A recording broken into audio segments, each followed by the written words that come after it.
Whether we are in a remote village or a bustling city, when people come to introduce a path for us to follow, they all claim to have the number one right path in the world. And if we lack the wisdom and fortitude to see clearly, we might believe anyone we meet, and at some point we could mistakenly follow a wrong path. Once you have followed a wrong path, your life is as good as fallen into an abyss, sunk in a deep pit, thrown into the trash. But you don't even know it. You keep thinking you are on the right and noble way because you think, that man said his was the right path, so I followed him. But you never suspected that man was on the wrong path. Therefore, a Buddhist follower must have bright eyes, a bright heart, and very sharp ears. By listening to what people say and watching what they do, our minds can discern who follows the right path and who follows the wrong path. The right path is that which is true. But do not think that everyone who calls themselves a Buddhist is completely righteous. Why is that? Because there is a difference between a person's external title and their inner substance. Sometimes the external title is good, but the individual is bad. For instance, if we ask, is our government good or bad? Who says it's good? Please raise your hand. Yes, wonderful. Let's have a round of applause. But are all officials good? Are they? No. Some officials, driven by personal motives, have done wrong things, and at times have even bullied the people. Isn't that so?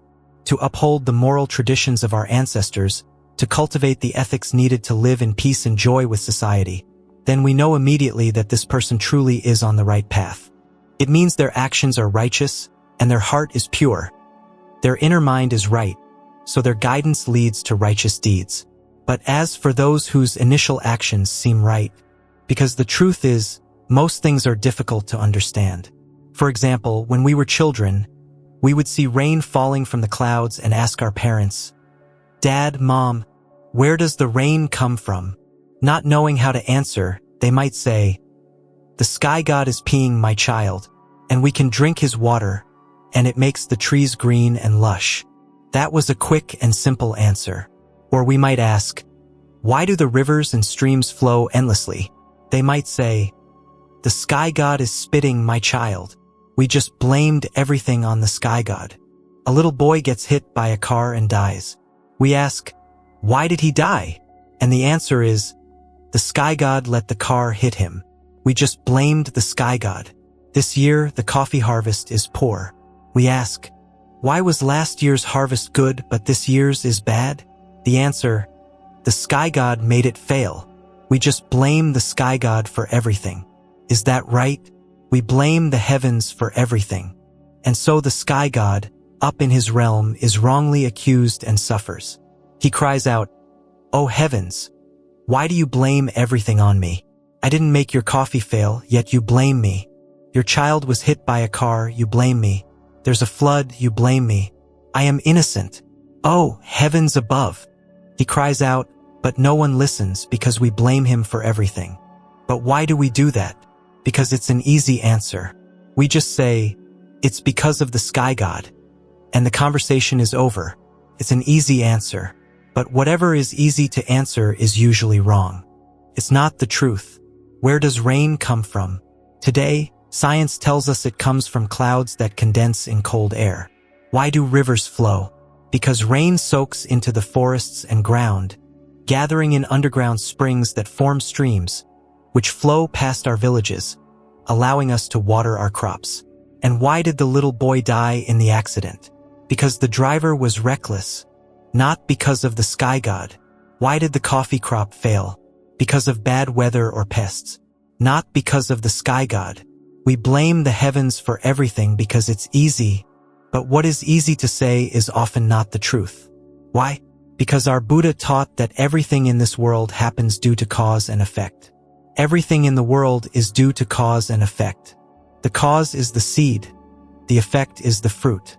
This law of cause and effect that the Buddha taught us is much more difficult to understand, but it is the right path. It is the truth. For every cause, there is an effect. What does that mean? For example, if we plant a chili seed, we will harvest chili peppers. If we plant a melon seed, we will harvest a melon. If we plant a coffee bean, we will harvest coffee. In the same way, if we sow the seed of love into this world, our life will be filled with the fruit of love. Wherever we go, people will love us. When we sow love, showing kindness to everyone we meet, then everywhere we go, we will be met with love in return. For example, if in this life we sow the seed of helping others, then later we will harvest the fruit of being helped. What does this mean? It means that when we see someone in distress, we help them. When we see a neighbor's house in disrepair, we help them fix it. When we see someone is ill, we help find medicine for them. Because we have sown the seed of helping in this world, we will later harvest the fruit of being helped. This means that wherever we go, whatever difficulties we face, there will always be someone there to help us. We will not be abandoned. Imagine one day you are stranded on the road. Your tire is flat, and you are alone in the middle of the fields with nowhere to get it fixed. You are hungry, your motorcycle is out of gas, and you have no money in your pocket. They help fix your motorcycle, give you a little money, and escort you all the way home. When you arrive, you are astonished and think, I had such bad luck today, but it turned into good luck when a kind person helped me. Now let's ask, why did that person help?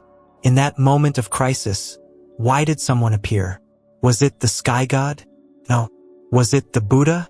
No. Then who was it? It was because of you. In the past, you sowed the seed of helping. Because you often helped others, now, in your time of need, someone naturally appeared to help you. Someone will naturally appear to help you. Dear Buddhist followers, do you believe this? Do you? You must believe this to live your life well. You must believe this. So do not blame everything on the heavens. For example, sometimes you get sick. You're lying in bed with a fever, shivering. Someone asks, what's wrong? And you say, the sky god made me sick today. To say that is to commit a grave error. Why? Because the sky god did not make you sick at all. To say so is to falsely accuse him. You are sick because you caught a cold, or because of some cause and effect that you yourself sowed in the past. Perhaps you did something unwholesome, and now you are sick. Don't blame the heavens and wrong them. Dear Buddhist followers, have you ever bought a lottery ticket? If you win, why did you win? Did the sky god let you win? No, that's right. I applaud everyone who said no. It wasn't the sky god who let you win. Then what was it? It was because of a cause and effect that you sowed, a seed you planted long ago. Perhaps once, you saw someone in poverty and gave them money. Or you saw a large pothole in your village road that caused people to fall, and so you took a day off from your fields, filled the hole, and made the road safe for everyone. Because you once did that good deed, you now naturally win the lottery. That victory is the fruit of your own cause and effect. The Buddha did not give it to you. The heavens did not give it to you. It is the fair and impartial law of cause and effect. Whatever seed you sow, you shall reap that fruit. That is the right path. And this right path is very difficult to understand. It's like this: you see two people arguing, about to come to blows. You step in to mediate.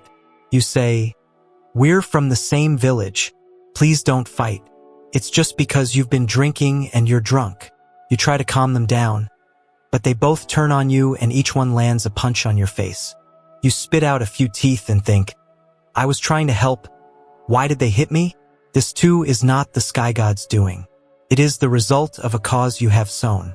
Perhaps in a past life, long before you were born, you too punched someone and knocked out their teeth. So in this life, when you try to stop a fight, you get punched in return and have to go to Ban Mi Thuat to get new teeth, costing you millions of dong. It is just like that. So everything has a cause and an effect. And this chain of cause and effect stretches across many lifetimes. What does that mean? It means our life, from when our parents gave birth to us to our growing up, getting old, and dying, is just one lifetime. But it doesn't end there. Before this life, we lived another life. We were born, grew up, got old, and died. Then we were reborn into this life. And after this life ends, we will be reborn into another. Buddhism calls this endless cycle samsara, or reincarnation. We are reborn again and again, and frankly, it is a tiresome and sorrowful cycle we are trapped in. Within this cycle, whatever cause we sow, we reap its effect. So, for instance, If in a past life you sowed the cause of loving the ethnic minority peoples, then in this life you are born into one of their villages, to live in harmony and build loving bonds with them. This concept of rebirth is very difficult to understand, isn't it? That is because the right path is difficult to understand. If anyone preaches a doctrine to you that sounds too simple and easy, be very careful. It is likely not the right path and you could easily fall into a wrong one. So if something sounds too easy, don't believe it. You must understand that the right path has a certain depth and difficulty to it. For example, if someone brings you 50 kilos of rice and 1,000,000 dong and says they love you, don't be so quick to believe them. Ask yourself why it's so easy. Out of nowhere, someone gives you gifts and affection. Life isn't that easy. The right path isn't that easy. You must be cautious and wonder, what lies behind the money and the rice? Is there something more? That hidden agenda is the frightening part. The important part that you must be extremely careful about. It is the same with our actions. If we sow the seed of hatred, it will grow into the tree of hatred, and it will bear the fruit of hatred. What does this mean? It means if, in your life, you hate this person and that person, then later, wherever you go, you will be met with hatred and rejection. People will despise you, refuse to love you, and refuse to help you, all because you nurtured hatred in your own heart. For example, if a kin person from the city harbors hatred for the ethnic minority peoples, that person will later face the karmic result of being shunned and hated wherever they go. Because they planted the tree of hatred, they will have to eat its bitter fruit. So, are there any kin people here who hate the ethnic peoples? Please raise your hand. Now, who here is a kin person who loves the ethnic peoples? Raise your hand. Everyone has raised their hand. I praise this, I applaud this. Because you love the ethnic peoples, in your next life you will be reborn as one of them. This is wonderful. Applause. Likewise, if someone comes and incites you, saying, as an ethnic person you must hate the kin people, and you believe them, then you have sown a seed of hatred. It will grow into the tree of hatred, and one day you will eat its fruit. That means wherever you go in life, you will be hated and driven away. Is there anyone here who is an ethnic person and hates the kin people? No one. Is there anyone here who is an ethnic person and loves the kin people? Please raise your hand and let me see. Wonderful. I applaud this. And because you love the kin people in your next life, you will be reborn as a kin person. And the kin people will be reborn as ethnic people, and the ethnic people as kin people. And so we have harmony. If we sow the seed of violence and killing, it will grow into the tree of violence and killing, it will bear the fruit of violence and killing, and we will have to eat that fruit. What does this mean? It means if you are aggressive and fierce, if you attack people, if you take up a knife and slash someone, or a gun and shoot someone, or a bomb and throw it to kill people, you have sown the seed of violence and killing. Later, you will have to eat the fruit of that action. It means that you and your family will inevitably be slashed or shot by others in repayment for that karmic debt. Therefore, a disciple of the Buddha must never, ever sow the cause of violence and killing. We must never take up a knife or a gun to harm anyone. We must always resolve disputes through the law and with a spirit of love. If there's a disagreement, we meet and discuss it. For instance, the other day, my cow wandered over to your property, and I don't know what happened, but ever since it came back, it has been sick and now it's dead. You must compensate me. You just talk. You must not, upon seeing your dead cow, grab a knife and go kill or attack your neighbor. That is not allowed. Do not sow the cause of brutal violence. Use words. The other person may argue at first. If you cannot agree, ask a village elder to mediate and find a fair solution. But never resort to violence. To do so is to sow the cause of violence, and in the future you will be beaten and attacked in return. That is a path of suffering. Therefore, we never take up a weapon to harm another being. The absolute worst thing is if someone gives you a gun, teaches you how to use it, and tells you to practice by shooting animals in the forest and later to shoot people. That person is profoundly evil and cruel. We must not associate with such people. If necessary, We must report them to the authorities immediately. Why would any person in this world go around sowing the seeds of violence and killing? That is an evil person. We must not be like that. We are disciples of the Buddha. We are never the ones to attack or kill. We are citizens of Vietnam. We only wish to live in peace and love. We are never so foolish as to sow the cause of violence among ourselves, bringing suffering to the world and to our future selves.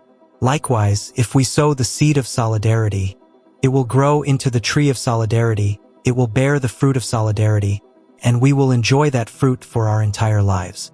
What does this mean? It means if you see division, with one person hating another, you should step in and speak. You should say, in this life, we should not hate one another. We must learn to love one another. This means that within our village, we must show love, and we must also love those from other villages. Everyone in this entire country must love each other and be united. Do not hate, do not be divided. If you use your words to call for love and unity, then in the future you will enjoy the fruit of that merit. Your life will be filled with many joyful friends. You will never be isolated or lonely. There was once a man with a very malicious tongue. Everywhere he went, he created division. He would go to one person and speak ill of another, causing the entire village to hate one another. No one was friends with anyone else. He sowed the cause of division and loneliness. And then the karmic fruit ripened. He heard about an exciting boat trip out to sea and bought an expensive ticket. He boarded the ship for the voyage, but unexpectedly, a storm hit and broke the ship apart, while others managed to cling to wreckage and were saved. So he reaped the consequence of living in a place where no one loved him. We are the same. If we incite the kin people to hate the ethnic people, or the ethnic people to hate the kin people, we too will face the karmic result of living in isolation, perhaps alone in the forest or on a deserted island, with no one around us, because we made people hate each other. But if our mouths open to call for love, for this person to love that person, for the ethnic people to love the kin, and the kin to love the ethnic people, we will reap the reward of solidarity and joy. Wherever we go, we will be surrounded by loving friends, and our lives will be happy. So we must always sow the seed of solidarity, so that it grows into the tree of solidarity, bears the fruit of solidarity, and our lives can be filled with the joy of good friends. That is the right path. That is the right path. So, if we are parents, we must also teach our children the right path. We should tell them, "My child, if you encounter misfortune, do not blame the heavens, for the heavens did nothing. You must understand that good fortune and bad fortune arise from the causes and effects that you yourself have sown. Therefore, you must sow good seeds to reap good fruits. You must encourage everyone to love one another. You must help those in need in our village. When we teach our children this, their future will be happy and prosperous. But if we think loving our children means leaving them many fields and a lot of money, we are mistaken. If they have not planted the tree of goodness, they cannot enjoy its fruit. No matter how much land you leave them, they will sell it. No matter how much money you leave them, they will gamble it away. True love for our children is teaching them the right path. That right path is cause and effect. And we must teach them to sow the seed of love, so they will be loved by all. They must sow the seed of helping, so they will always be helped. They must sow the seed of solidarity, so they will be protected and loved, and never live a lonely life. That is how we must teach our children. This is how we make merit. Therefore, if someone gives you money and then incites you to hate another person, will you take the money? If they offer you 1 million dong and say, "Now you must hate that person," will you accept it? Who would not accept it, raise your hand. To not accept it would be foolish. Why? If they offer you money, just take it and put it in your pocket. Then you reply like this, "Thank you for the money. I will take it, but I will not hate anyone. The Buddha taught me to love everyone." So you take the money, but you do not follow the wrong path. You say, "Thank you for the money, but I follow the Buddha, and I will not plant the tree of hatred, lest I be hated in the future. The Buddha taught me to plant the tree of love, so my life will be filled with love." So please give me more money if you like, I will take it. But I will never hate anyone. I follow the Buddha. I love everyone in my village. I love the kin people. I love this entire country. But the money, you can keep giving it to me, that's fine. Now, after a long day of hard work in the fields, we come home tired. Night falls, the moon is bright, and we try to sleep. But we can't. We toss and turn, wanting to sleep but unable. The next morning, we are exhausted and cannot work. Everyone needs a good night's sleep. Sleep is a form of happiness. A good sleep gives us the strength to work the next day and provide for our families. If we cannot sleep, we cannot work, and we cannot support our loved ones. So sleep is very important. What causes sleeplessness? Is it too much coffee? Perhaps. We grow coffee that keeps others awake. Be careful, for we may lose sleep in return. We reap what we sow. But there is one thing that is guaranteed to cause terrible sleeplessness. A heart full of hatred. When you hate someone, you cannot sleep at night. But when you fill your life with love for others, you will sleep soundly. You will sleep soundly.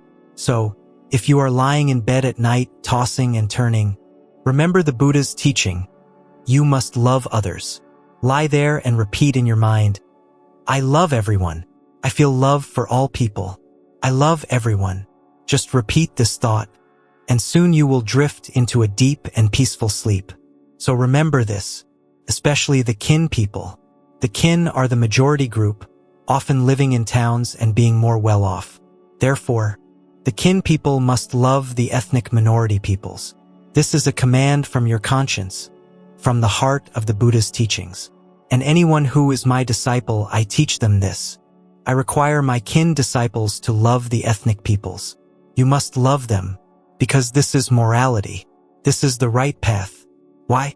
Because our ancestors left us a proverb. The red silk cloth covers the mirror stand. People of one country must love one another. What does this mean? The red silk cloth was used to cover the mirror on the ancestral altar. When we look at that altar, that cloth represents our ancestors, our nation, our motherland, all that is sacred in our lives. And it reminds us of one thing. People of one country must love one another. So whether we are kin or from an ethnic group, we are all Vietnamese. We live in one country.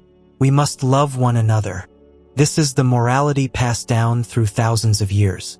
It is the morality that our own conscience commands. So, when our ethnic compatriots face hardship or lack knowledge, it is the duty of the kin people to guide and help them in their work and business.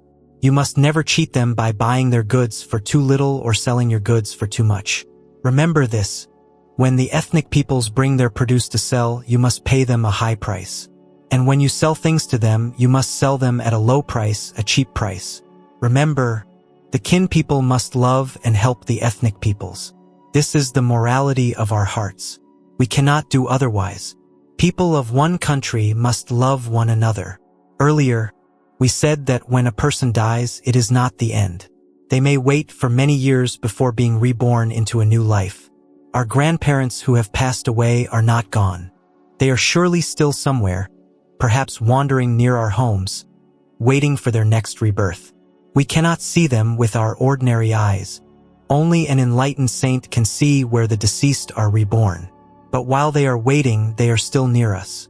Therefore, we must worship our ancestors. In our homes, besides the Buddha altar, we must have an ancestral altar. At every midday meal, offer a small bowl of rice on the altar. It doesn't need to be much. Light an incense stick and invite your parents and grandparents to eat with you. This expresses your filial piety, and it is also a reality, because they have not yet been reborn. They are still nearby. So we descendants must worship our ancestors.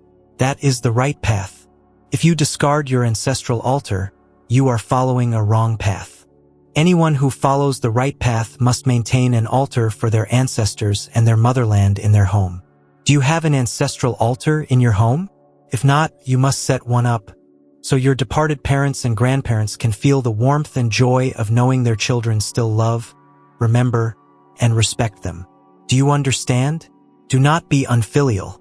If you neglect your ancestors, in the future when you die, the karmic consequence will repeat. Your children will neglect you, and you will become a hungry ghost. If you do not wish to become a hungry ghost, you must love and respect your ancestors now. Now, how many children should a family have? 2 is good. In modern times, our government has recognized that raising many children is very difficult. It is better to have fewer children, 2 or at most 3, and raise them well. They will be healthy and strong. We can teach them the right path, and they will grow up to be happy and successful, which will bring us joy as well. Why have 7 or 8 children who are all underfed and poorly raised? They won't learn the right path, they will live wrongly, and their suffering will become our suffering. So, have few children and raise them well. Teach your child. You must know how to plant the tree of merit, so you can enjoy its fruit later. You must worship your ancestors. Being filial brings their protection. You must worship the Buddha to learn the right path. When your neighbors build a house, you must go and help. If the road in the village is damaged, don't wait to be asked. Take a hoe and fix it yourself. A person who fixes a broken road will avoid accidents and have a fortunate life. If a bridge over a stream is broken, you must help rebuild it. Do you know the karmic reward for building a bridge? The person who builds bridges for others to cross will, in the future, have the merit to travel often by airplane. And if you build many large, sturdy bridges, you might even own a private airplane in a future life. That is because of cause and effect. That is cause and effect. So, you must teach your children to be diligent in doing good deeds. Help your neighbors build their houses. Help build the local temple. A person who helps build a temple will, in the future, have the merit to live in a large, multi-story house. By teaching your child to help with these projects, you ensure they will have a prosperous future, which also brings you happiness. You must teach them to do good and meritorious deeds. And you must teach your child to love their country. Many children do not know how vast our country of Vietnam is, or the heroic 4,000-year history of our ancestors building and protecting this land. We parents must teach them. Tell them, my child, Vietnam is vast. It is more than just our village, more than just Dak Lak. It stretches from the far north to the deep south. When you grow up, you should travel and see its beauty. You will see how great our country is. We are all children of this nation. Our ancestors struggled to build and protect it, and now we must love and protect it for future generations to live in peace and prosperity. You must instill this patriotism in them. Why? Because there are those on the wrong path who will come and incite them not to love their country. But if you have already taught your child well, no one will be able to sway them to do wrong. Parents must know how to teach their children these things. The Buddha taught us, some things our eyes can see, but the mind within we cannot see. The mind is the difficult part. For example, if a road is broken, our eyes see it and we can fix it. If our roof leaks, we see it and we can patch it. These external things are easy, but our mind we cannot see. And the mind is what truly matters.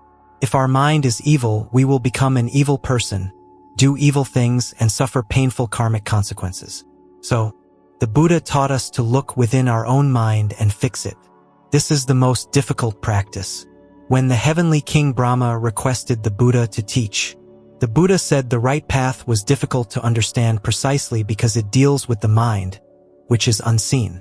But Brahma replied, World-honored one, though the mind is hard to see, there are beings with the wisdom to see it. Please teach them, so they may see their own minds and correct them. So today, as we speak of the right path, we must remember the Buddha's teaching to fix what is within our own minds. For example, do you have anger in your mind, or do you have gentleness? When you get angry, do you recognize that anger is wrong? It's very hard to see, isn't it? The person who, the moment anger arises, can see it and say, my mind is angry. This is wrong. I will let it go. That person is a true child of the Buddha. The wisdom of an excellent disciple is to see the mind the very instant it goes wrong and fix it immediately. For example, someone falsely accuses you of theft. You feel anger rising, you want to shout back. But then you see it. My mind is angry. This is a mistake. and you let it go, let it go, let it go. You calm yourself and reply gently, "Please calm down. I did not steal from you." Because you were able to see your mind and choose gentleness over anger, your merit grows. The Buddha, the heavens, and your ancestors will all love and protect you for it, blessing you with good fortune. But if you let the anger take over and you shout back, you will be abandoned by the divine protectors. Therefore, you must see your own mind and transform anger into gentleness. The same is true for the greedy mind. You see someone with a beautiful motorcycle and you want to take it for yourself. The moment that greedy, evil thought arises, you must see it and let it go. Drop it immediately. Tell yourself, "Do not covet what belongs to others. If I want something, I must earn it myself." Do not be greedy. When you see and abandon that greedy thought, the heavens and the Buddha see it too. They will praise you and say, "This child is good." A bad thought arose, but they recognized it and let it go. We must protect them so they can prosper and one day buy a good motorcycle of their own. So we must be able to see our own mind. A person who can see their mind is a person of wisdom. Look at your mind. Is it selfish? Do you only care for yourself and your family, ignoring the sick and the poor in your village? So, you must recognize this selfish mind. It is a narrow, unwholesome mind. You must go before the Buddha and repent, vowing, "From now on, my heart will not be so narrow. My heart will open wide to embrace everyone in my village. I will pay attention to those around me and help those who are poor or sick." When you make this vow and act on it, your heart will expand, and you will no longer be selfish. This is what it means to see your mind and correct it. This makes you an excellent disciple of the Buddha. Anyone who can see their own mind is a person of great wisdom. If you cannot see your own mind, ask a trusted friend. Say, "Please, look at me and tell me honestly, do you see anger in me? Do you see selfishness? My own mind is so hard to see." A true friend will tell you, and this will help you see yourself. So where does a person who can see and correct their own mind go after death? An ordinary person, after death, may linger as a ghost around their home, waiting for rebirth, becoming a hungry ghost if their family does not make offerings. But the person who knows how to purify their mind, who replaces hatred with love, anger with gentleness, and selfishness with compassion for all, where do they go? That person does not become a wandering ghost. When that person dies, they ascend to the heavens to live with the celestial beings. You must have faith in this. If you can see and purify your mind, when you die, you will not linger here. You will be welcomed by the Buddha and the heavens into a realm of supreme happiness. Now, what is our mouth? It is that which takes things in and brings things out. We take in food and water. But what do we bring out? We bring out either merit or demerit. If you speak curses, you bring out demerit. If you incite hatred, you bring out demerit. If you betray your country, you bring out demerit. But if you call for love, you bring out merit. If you teach people to believe in cause and effect, you bring out merit. If you encourage people to respect the Buddha and their ancestors, you bring out merit. So, while everyone takes in food and water, what they bring out is different. Some people only bring out demerit. But we, as disciples of the Buddha, are determined to only bring out merit. So every time you eat, every time you lift a spoonful of rice to your mouth, make a promise. I bow to you, Lord Buddha. I take in this food, and I will bring forth merit. My mouth will only be used to speak words of goodness, love, morality, respect for the Buddha, and love for my country. Promise that the food you eat will bring goodness into the world, not harm. That is the right path. And our hands? Our hands also take in and bring out. They take in money when we work. But what do they bring out? They can bring out demerit or merit. If these hands hold a weapon to kill, they bring out demerit, and in the next life, you may be born without hands. But if these hands are used only for merit, to help build homes, to repair roads, to clasp in prayer to the Buddha, then you bring forth merit into the world. In all your lives to come, you will be prosperous and happy, and after death, you will ascend to the heavens. That is the right path. To use your hands to cause harm is the wrong path. So, May this mouth only speak words of truth, and may these hands only be used to pay homage to the Buddha and to love all beings. Finally, remember these things of the right path. Always have an altar for the Buddha in your home, and alongside it, an altar for your ancestors and your motherland. Remember that all people of Vietnam are your compatriots, and all people who follow the Buddha are your fellow practitioners.